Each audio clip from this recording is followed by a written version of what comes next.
गुलजार अहमद है। Piece party का मैं नेशनल स्पोक्स पर्सन हूँ। विधानसभा गैंसडी का मैं बाई इलेक्शन जो है चुनाव लड़ रहा हूँ, उम्मीदवार हूँ मैं उसका। कि हमारी प्राथमिकता ये है कि हमारा विधानसभा जो गैंसडी है बहुत पिछड़ा हुआ एरिया है। यहाँ तक कि गैंसडी के जब आप अंदर घुसेंगे तो वहाँ की सड़कें बहुत ख़राब हैं। यहाँ तक कि नालियाँ की जो पानियाँ हैं वो सड़कों पर आ रही हैं। जनता बद से बदतर हालत में गुज़र रही है। बंदरों से वहाँ की जनता पीड़ित है। कहीं आवारा पशुओं से वहाँ की जनता पीड़ित है। बेहतरीन इलाज करवाने के लिए, ट्रीटमेंट करवाने के लिए लोगों को लखनऊ और गोरखपुर का सफ़र करना पड़ता है। मेरी प्रथम प्राथमिकता ये है कि विधानसभा गैंसडी की आवाम ने, जनता ने अगर मुझ पर भरोसा किया तो मेरा जो सबसे अहम होगा वो स्वास्थ्य, उसके बाद में हमारा जो होगा कि हमारे विधानसभा गैंसडी में तहसील अब तक नहीं बन पाया है। जनता लाखों की तादाद है जनता की विधानसभा गैंसडी में, उसको मजबूरन तुलसीपुर आना पड़ता है, लगभग 25 किलोमीटर का सफ़र तय करना पड़ता है। तो हम कोशिश करेंगे कि विधानसभा गैंसडी को हम विधानसभा गैंसडी में या पचपेड़वा में हम तहसील बनाएं।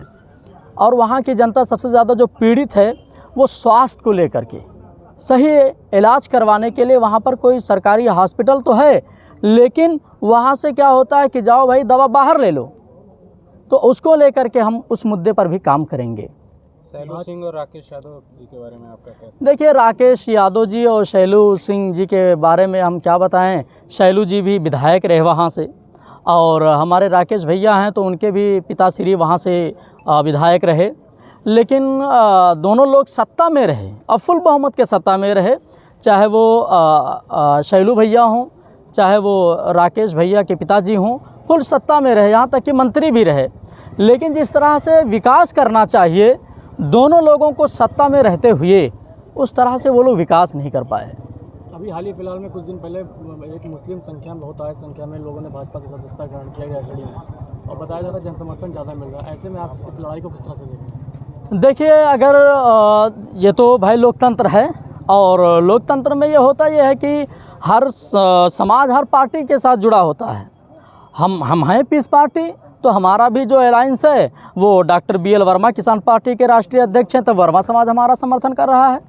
उसके बाद में हमारी पार्टी का जो है गठबंधन है, एक पार्टी है फूलन देवी क्रांति पार्टी, तो उसके राष्ट्रीय अध्यक्ष हैं कश्यप अरविंद जी, तो वो भी अपने समाज के साथ हमारे हक में वोट मांग रहे हैं। तो ये है कि ये सब होता रहता है। लेकिन इस बार विधानसभा गैंसडी की जनता एक अलग मूड में है। वो चाहती है कि बिल्कुल युवा हमारे यहाँ का विधानसभा का विधायक हो, और ऐसा युवा हो जो सर्व समाज, सर्व समुदाय, हर वर्ग को एक साथ लेकर चलने वाला हो, जाति धर्म से उठकर मानवता के आधार पर कार्य करने वाला हो।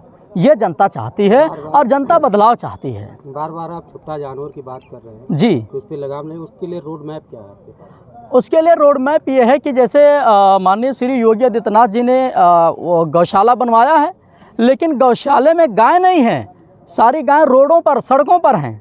हम विधानसभा में जाकर के आवाज़ उठाएंगे कि जो पैसा आप गौशाला में दे रहे हैं उसका सही उपयोग हो।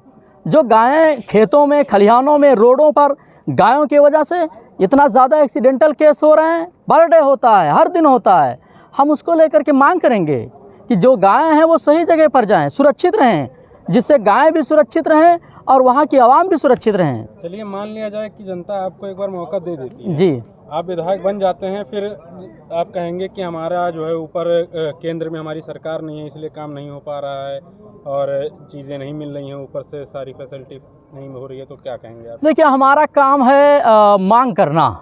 हम कोशिश करेंगे, मांग करेंगे। तो सपा भी कर रही थी। नहीं, सपा कर रही थी, लेकिन मांग करना अलग सब्जेक्ट हो गया और मांग करके दिखाना अलग सब्जेक्ट हो गया। हम कोशिश करेंगे कि मांग करके उसको जो अमली जामा पहनाएं,